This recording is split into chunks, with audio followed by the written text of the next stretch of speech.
Netflix's The Witcher faces a critical crossroads. Can Liam Hemsworth truly fill the void left by Henry Cavill? Season 4 arrives promising a fresh start, but the weight of expectation is immense. Will it recapture the magic, or will it stumble under the shadow of its predecessor? Let's dive in. Based on Andrzej Sapkowski's beloved books and brought to the screen by Lauren Schmidt-Hissrich, The Witcher returns for what is essentially its fourth and penultimate season.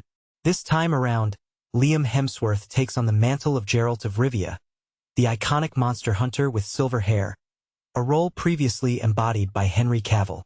Cavill's departure after Season 3 in 2022, announced simultaneously with Hemsworth's casting, sent ripples through the fanbase. But here's where it gets controversial. Some argue that the change was inevitable, allowing the show to adapt more closely to the source material, while others believe Cavill was Geralt. What do you think? Fortunately, Season 4 seems to be a step in the right direction. It's more focused and less tangled than its predecessor, packed with action and featuring both familiar and intriguing new characters. Think of it as a soft reset, smoothing out the confusing plot lines and conflicts that had plagued the series.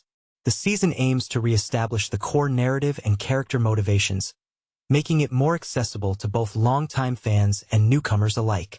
The season kicks off with an intriguing scene. An old man recounting the tale of the Butcher of Blaviken. Set a century after the show's present timeline, he narrates the legend of Geralt of Rivia to a group of eager children. This opening serves as a clever recap of the first 3 seasons, grounding the audience in the epic sprawling timeline and reminding us of Geralt's fearsome reputation. Geralt, now separated from Yennefer, Anya Kalatra, and Ciri Freya Allan, is recovering from severe injuries inflicted by the formidable mage Vilgefortz, Mahesh Jadoo. Struggling with his wounded knee, he embarks on a quest to find Ciri before Vilgefortz or Imhir, Bart Edwards, the ruthless emperor of Nilfgaard, can capture her. Alongside him are his loyal friend, the bard Jaskier, Joey Beatty, and the skilled archer Milva, Menger Zhang. Their journey leads them to an alliance with a group well known to Witcher book enthusiasts, the Hansa. On the other front, Yennefer is busy rallying her fellow mages, including Philippa, Cassie Clare, Francesca, Mishia Simpson, and Fringilla, Mimi M. Kaisa, at Aretuza, formulating strategies to counter the growing threat of Vilgefortz. And this is the part most people miss. The political machinations within the Lodge of Sorceresses are just as dangerous as any monster Geralt faces. Meanwhile, Ciri, now in her 20s, grapples with the burden of her destiny. Her elder blood and Nilfgaardian heritage have made her a highly sought-after prize. Seeking to escape this legacy, she sheds her identity and embraces a new life as Faka among a band of thieves known as the Rats. As is common for young adults, Ciri is trying to forge her own path, independent of her parents' influence. However, she struggles to reconcile her own moral compass with the Rats' questionable code. Without Geralt and Yennefer's guidance, Ciri attempts to define her own future. Yet, she soon discovers that destiny has a way of catching up, no matter how far she runs. This raises a crucial question. Is Ciri's attempt at self-determination a genuine act of rebellion, or a naive escape from her responsibilities? Most viewers have been eagerly anticipating Hemsworth's interpretation of Geralt, a character previously so convincingly portrayed by Cavill. While the voice may take some getting used to, the season's streamlined narrative, focusing on Geralt, Yennefer, and Ciri's separate journeys, allows for a relatively smooth transition. Furthermore, as Geralt becomes more in touch with his emotions, the difference between the two actors becomes more justifiable, given the character's evolving emotional landscape. The showrunners have cleverly used this change to reflect Geralt's character development. But here's where it gets controversial.